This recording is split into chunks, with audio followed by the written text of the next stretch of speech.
இவ்வளோ பிரச்சனை போயிட்டுருக்கும்போது மறுபடியும் சொல்லாமல் கொள்ளாமல் பெட்டி படிக்க எடுத்துக்கிட்டு தன் குழந்தைங்களையும் எடுத்துக்கிட்டு தனியாக ஒரு வீடை வாடகைக்கு எடுத்து அந்த ஓபி நய்யர் அவர்களோட லிவிங் இன் ரிலேஷன்ஷிப்பில் மூவ் ஆகிடுறாங்க ஆஷா போன்ஸ்லே.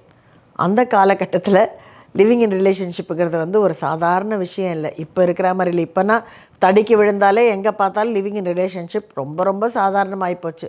அதுவும் பாம்பே பற்றி சொல்லணுன்னா கேட்கவே வேண்டாம். பட் ஆஷா போஸ்லே இந்த தப்பை பண்ண உடனே லதாவால் தாங்கிக்கவே முடியல. லதா மங்கேஷ்கர், இனிமேல் முகத்தில் கூட முழிக்காத, உனக்கு எனக்கும் எந்த சம்மந்தமும் இல்லை, உன்னாலே இந்த குடும்பப்பட்ட அவமானமும் கேலி கூத்தும் போதும்னு சொல்லிவிட்டு அவங்கள கம்ப்ளீட்டாக பாய்காட் பண்ண ஆரம்பிச்சிடுறாங்க.